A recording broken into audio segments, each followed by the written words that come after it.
Hi folks, I'm Matt and welcome to my Outside the Top 100 Vintage Games videos. I've been seeing these, I've never heard of them until this year, that I actually saw people saying, okay, well what games didn't land on my top 100 that are still in my collection? And I thought, well, yeah, but what's the point of that? But then a lot of you asked me, Matt, I want to see you rank all of your games that you have in your collection. I was like, all right, I got time, let's do this. So I'm going to start off this week by doing the vintage games, and looking at my list from last year, I had 130 vintage games. Now, 2 of them are not vintage games. As I just started making this list, I saw 2 of these aren't vintage games at all. They were just games the missus had, and I guess I just threw them on my vintage list. So I'm going to mention them anyway. What I'm going to do is I'm going to tackle 15 games here now, and then do another video with the last 15 on it. So that being said, what is the last ranked vintage game in my collection? At number 130, it's I Love Lucy. And if you want to know how I feel about this board game, watch my review. I hated it. It's awful. It's dumb. It's stupid. I don't even know why it's still in my collection or why it's still in this house. After that, at 129 is the game Maniac, which when I did my review, someone says, Matt, thank you so much for doing this review. I canceled my order immediately. Good. Glad I could help. This is another terrible game. It's a game where you're playing cards, trying to kill the star of each. I can't remember exactly how it's played. I remember it was a ripoff of Guillotine, though with a killer theme, a serial killer, or the movie killer theme. The box is really nice. It looks like a VHS tape. So the theme and the packaging looks great. Other than that, this game sucks. At number 128 is Treasure Trolls. This is my wife's game. It has those nice treasure troll pieces with nice little jewel pieces. In fact, the pieces in this game are A+ quality. This game, whenever I play it, I hate my life at that moment. It is an awful game. Roll and move. If you miss your spot that you had to specifically land on to get that jewel, if you miss it, you just got to go around the board all over again. You keep going around in circles and circles and circles until you get lucky enough to land on that one spot. There are worthless spots in the area that you'll never land on, or they're no use to anyone. It is a horrible game, but it's the missus game, so therefore I can't get rid of it. At number 127 is another game by the missus. A lot of missus games here. Is Cabbage Patch Kids, the Great Bike Race or whatever it's called. Oh man, the only interesting thing about this game is that it's for 8 players. What the heck? Who thought they could play 8 players on this? Who said, well, let's just make them play 8 players? They just throw all over the board. I mean, yeah, there's a million paths to victory, and basically you're trying to race your bikes from start to finish, and when you cross over a pumpkin patch kid or whatever, a Cabbage Patch Kid. Obviously, this game means nothing to me. Anyway, it's basically just a race to the finish game with a few surprises when you pull over the Cabbage Patch Kid's head, which is kind of creepy now that I think about it, and get a bonus or maybe something that will hurt you in the game. Other than that, very forgettable. At number 126 is my wife's game of Strawberry Shortcake, where it's basically just roll, move, get recipes, and avoid Crackle the Crow. The fact that I still remember Crackle the Crow, even though I haven't played it in 2 years, is embarrassing. At number 125 is my wife's Care Bear game. Basically, you're just getting a Care Bear across, you're trying to draw these icon symbols and then make it up to the middle of the board, be the first one. Everyone's got to go across the board and then go up to the middle, collecting symbols along the way, and it's basically just luck of the draw. Or luck of the spin, I should say, because you're spinning. It has a spinner, and whenever icon it points at, you can move to that next icon. There's nothing much to this game. It's much better than my wife's other Care Bear game, which sadly got lost. At number 124 is Movie Buff. Movie Buff is not a vintage game, but it's in my wife's collection. It's basically a party game about movies. You're playing cards and saying, okay, best director, and then it's a 7 degrees of Kevin Bacon, right? This director, that director also had this star. Oh, that star was also in this type of movie. And oh, someone else who was in that movie was this. And you gotta keep going around until you get rid of all your cards.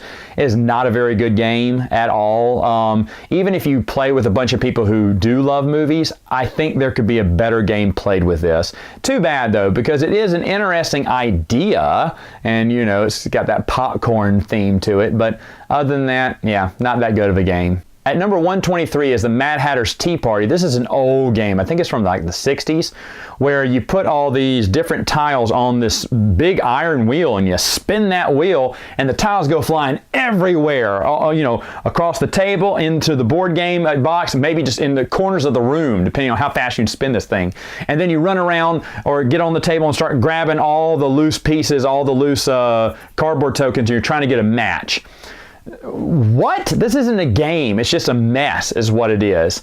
I can't get rid of it though. I got to be honest. We got it for like $1, and I just think it's so much fun spinning that wheel and having those cardboard tiles go everywhere. Other than that, this game is completely pointless. At number 122 is my Chipmunk Pop-O-Matic game. I had this as a kid, and of course it got thrown away a long time ago, but I had good memories of it, so I went on eBay, tracked down a copy, got it, was super excited, opened it up, said, this board is a lot smaller, or maybe I've gotten bigger.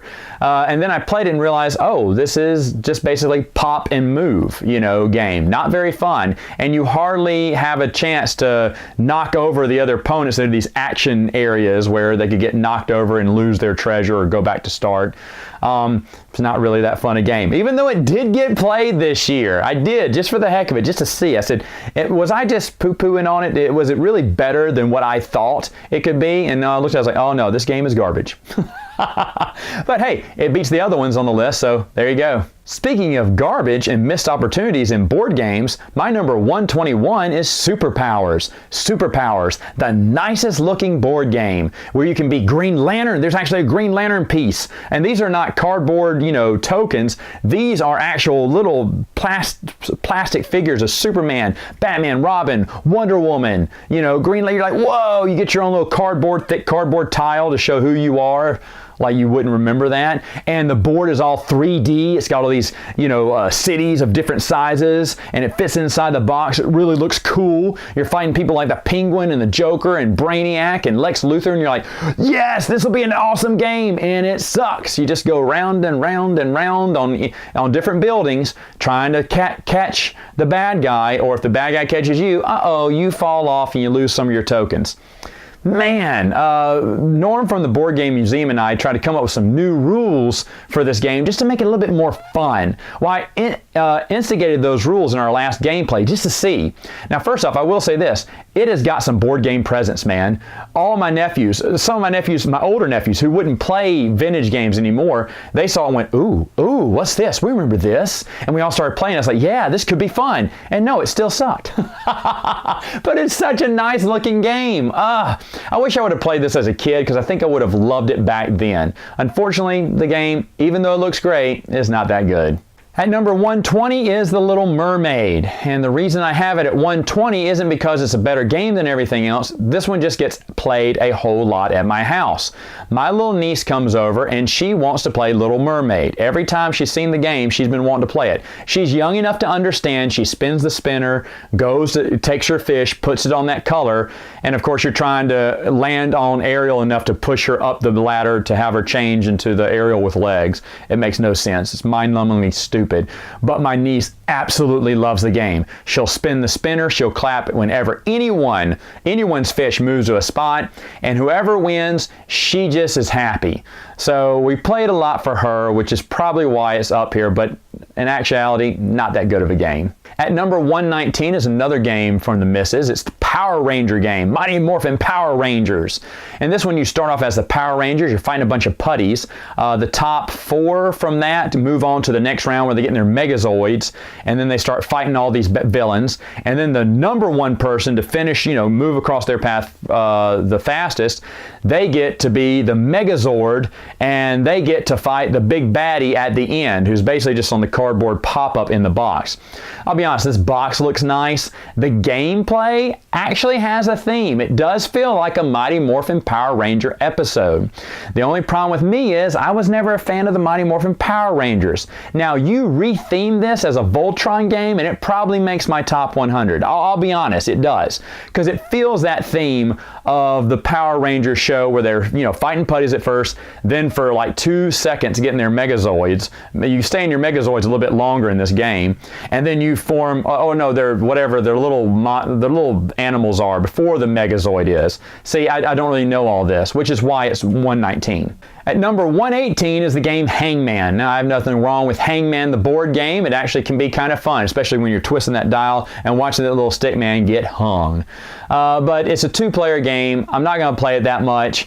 Like I said, Hangman. It's the Hangman that you can play with pen and paper, but just as a board game.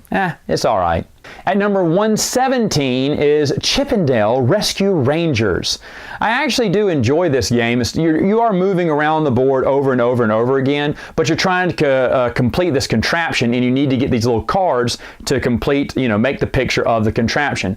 The only thing that's aggravating about it is that, like I said, again, if you miss that spot or you don't get the contraption piece you need, you have to put it back in the deck and then go all the way around the board again to see if you get another piece that you need, especially when you're looking for that last piece. The first two rounds are fine when you're moving around grabbing pieces because you probably won't pick the same piece you've had before. But after a while, you start getting the same pieces again and again. You're like, oh, when will this game end?